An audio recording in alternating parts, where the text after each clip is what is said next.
What do I do sexually? No, it's too much.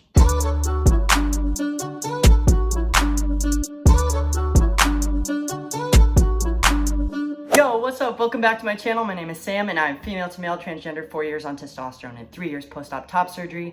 And today, we are going to answer the raciest of questions that you guys could muster up. I asked you on Instagram recently, what questions do you have that you would normally want to ask a transgender person but are too scared to offend them? Go ahead and ask me, and you guys did, and you did plenty of them. I'm doing this because I think not enough people talk about it, and I just kind of want to normalize it a bit more. Some of the questions were like a bit too personal about like what do I do sexually and all that. I'm just like not gonna talk about, but I'll just make it more of a general thing about trans guys and what we can do. Again, for trans people, if you are triggered by genitalia talk, sex, any terms related with that, maybe don't watch this or just be careful because we will be answering a lot of questions to do with that. Take care of yourself. Let's get into it, yeah? Shall we?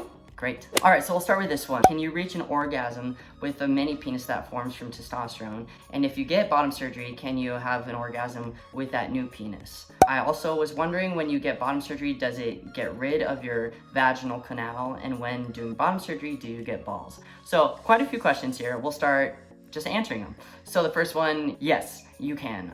It depends on dysphoria, because I think some people's dysphoria like gets in the way.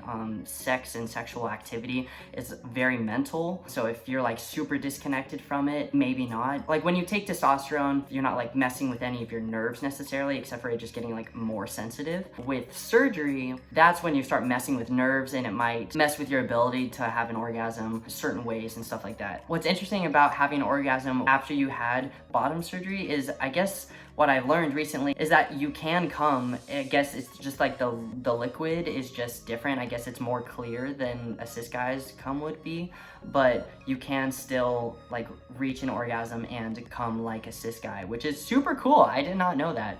Does it get rid of your vaginal canal? So I don't know tons, like a crazy amount of bottom surgery information. So I asked my friend who has had bottom surgery and he helped me out. And he said that it's very rare to keep your vaginal canal, but most of the time you don't keep your vaginal canal, but you can. He said that if you do keep your vaginal canal, then you'd probably end up giving up your ability to pee standing up. And when doing bottom surgery, do you get balls? You can. I believe they basically use like the lips to create like the ball sack, and then they put implants in there. That's about as much as I know. Good questions. Please recommend some toys. Okay, I actually do have some recommendations. I have my computer here, hold on.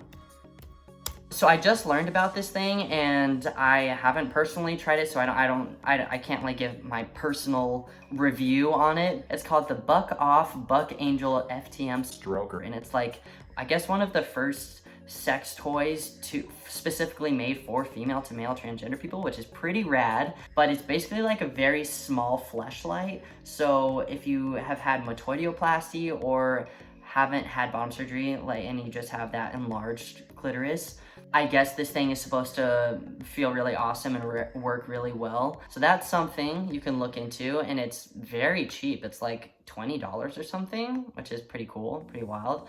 There's also like double-ended dildo. I don't know what you actually call them, and I can't figure it out, but it's basically like a dildo on both sides, so it can like insert into you while you use it for penetration. There's also another one where it's not like a full-sized dildo on both sides. On one side it's a full-sized one, and then the other side is just like a little thing to insert into you, so that it just kind of holds there, so you don't have to use a strap. So that one's called, I think, like just a strapless dildo. Also, there's different dildos that you can use if you're wanting one for like penetration, that where it has kind of like a vibrator on the part where your baby dick would go, so that you can have sensation there while also penetrating a person. Because I know that's also a big thing for transgender people that kind of sucks, is like, yeah, you're like finally using a dildo and it's like matching more of your brain, but then you don't have feeling.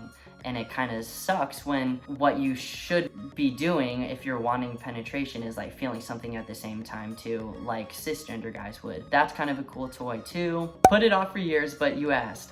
If you dated a male to female without bottom surgery, how would sex happen? Honestly, it could happen in many ways, and it just depends on those two people's dysphoria and what they like, what they don't. I think the thing people need to understand about like transgender sex is like it's just as normal, as in it's just as strange. You can do whatever you want, the same as cisgender people. Do trans people masturbate, and is it uncomfortable for us to do? I guess I can't answer this for everyone, but I'm making this much more general. It can be very uncomfortable for trans people to masturbate if you are not connected to your parts down there and you have like this disconnection because it's not the right body part. They may need other stimulants to kind of get out of that mindset and just have more of a physical experience. It depends person to person. Common things for trans men I can avoid to make him feel less dysphoric while having sex. This is a great question. It's very common for trans guys to feel dysphoric, like I've said. The biggest thing is communicating beforehand. Like if you know he's transgender and you know you're wanting to do some sexual stuff with him, it is super important, and I think will make him more comfortable and feel a lot more respected and like enjoy it a lot more and be on your side. If you are like, hey, I just want to make sure we're doing stuff that makes you comfortable because I understand dysphoria is a thing. Like if someone were to say that to me beforehand, which they have, it's just like, it's super nice, and it just makes your whole body calm down so that you feel like you can like just be with a person naturally and still feel really comfortable. I can't even say like specific things to avoid that's common because literally every trans person is different with their dysphoria.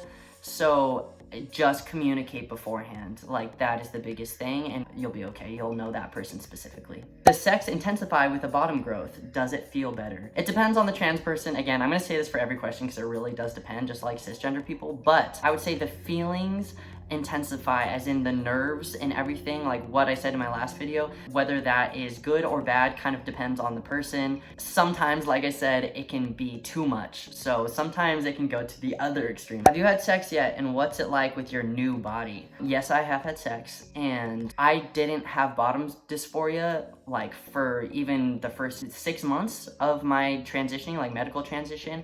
I didn't really think I would even necessarily need or want bottom surgery. And it was interesting because the more I transitioned and the further into it I got, the more and more dysphoric I got, and the harder and harder it was to enjoy sex. It's just like increasingly become harder and harder for me to be comfortable doing anything sexual. My new body is very different than my old body in that way. I know in your last video you said that when on testosterone the clit grows into a mini penis, but what if you wanted a penis that resembles a cisgender one, like a bigger one with testicles and everything?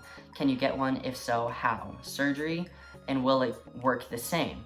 This is a great question. Yes, you can get one that resembles a cisgender guy's penis. That would be called phalloplasty, and that one takes, I believe, a couple more stages than metoidioplasty, which is when you get just like a smaller one. I can do a whole video on this stuff, but you go through many stages of surgery, from like electrolysis and then skin grafting, all this crazy stuff. If you want balls and be able to have erections and stuff like that, that's even more stages from my understanding. So it's a long process, but yes, and yes, it requires lots of surgery and lots of money, unfortunately. Will it work the same?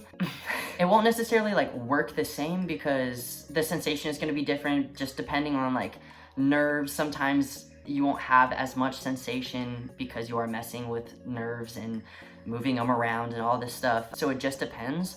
But as in like you being able to stand to pee, yes, because they extend your urethra, which is pretty cool. You can use it for sex if you, I believe if you get like the rod and a pump and everything like that, you can use it for like penetration. The sensation you feel while using it may be a little bit different than a cis guy's penis as of now, of where science is at. I got a lot of questions asking about my sexuality. Do you like girls, boys, or both? The answer is I like females, but I hate saying I'm straight because I feel like that puts me in a box, but I really only like females as of now, but I'm open to if like the perfect guy comes along. I'm not gonna be like, no, I won't date you because I'm only into females. Like, if we click, and that's cool, but I haven't been attracted to guys. But if we are gonna go by labels in my past and what I have been attracted to, then I guess I'm straight. Okay, so those are all the questions. I hope you guys enjoyed that. Again, I'm just trying to normalize it and answer any of the curious questions that you had. Thank you for answering, and thank you for being respectful, and when you guys were asking me, you guys did awesome in that. You all were very nice. If you guys want more videos like these, just let me know down in the comments, give it a thumbs up, and I'm happy to make more videos on it. Again, I'm comfortable about it, so just be careful if you're gonna go talk to other trans people. They're not necessarily as comfortable as I am, or they may be. Just make sure with them before you start just discussing this stuff. Again, I hope you guys liked this video. I love you. Thank you so much for your support. We're almost to 1,000. I think we're almost at 900 subscribers now, which is freaking insane. We're getting there. We're getting there. I will be back next week with another video. I love you, and I'll talk to you later. Adios. Bye.